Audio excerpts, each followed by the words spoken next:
അങ്ങനെ കാത്തിരുന്ന സമ്മർ ഇതേ ഒടുവിലെത്തി.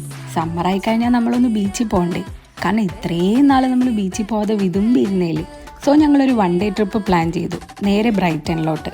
അങ്ങനെ ഒരു 11 മണിയായപ്പോഴത്തേക്ക് ഞങ്ങൾ അവിടെ എത്തി. കാറൊക്കെ പാർക്ക് ചെയ്ത് നേരെ ബ്രൈറ്റൺ പിയറിലോട്ട് പോയി. ഇത് വീക്കെൻഡ് അല്ലാത്തതുകൊണ്ട് അധികം തിരക്കൊന്നും ഉണ്ടായിട്ടില്ല. പിന്നെ സമ്മറിൻ്റെ സ്റ്റാർട്ടിങ് ആയതുകൊണ്ടും അധികം തിരക്കൊന്നും ആയില്ല. പിന്നെ കുറേ ഗെയിംസ് ഒക്കെ ഉണ്ടായിരുന്നു. അതൊക്കെ കളിച്ചതിന് ശേഷം ഞങ്ങൾ നേരെ റൈഡിൻ്റെ സെഷനിലോട്ട് പോയി. ഈ ബ്രൈറ്റൺ പിയറിൻ്റെ ഏറ്റവും എൻഡിലാണ് ഈ റൈഡ്സ് ഒക്കെ ഉള്ളത്. ഇതേ ഈ സാധനം എല്ലാ റൈഡിലും കയറിയിട്ടുണ്ടായിരുന്നു, ഒരു പേടിയും ഇല്ല. അങ്ങനെ ഞങ്ങൾ ഇതേ അതിൻ്റെ എൻഡിൽ പോകുമ്പം ഇങ്ങനെ ഒരു കാഴ്ചയാണ് കാണുന്നത്. പിന്നെ കടലിന് നടുക്ക് വിൻഡ്മിൽ ഇട്ടിരിക്കുന്നത് കാണാം, പക്ഷെ വീഡിയോയിൽ അത് കാണാൻ പറ്റുന്നില്ല കേട്ടോ. അങ്ങനെ നേരെ ഞങ്ങൾ വിശന്ന് KFC പോയി സമ്മർ ഓഫറായ 8 പൗണ്ടിൻ്റെ 20 പീസ് ചിക്കനൊക്കെ കഴിച്ച് ഡ്രസ്സൊക്കെ മാറി ഇതേ കുളിക്കാൻ ഇറങ്ങിയപ്പോഴാണ് ഈ കാഴ്ച.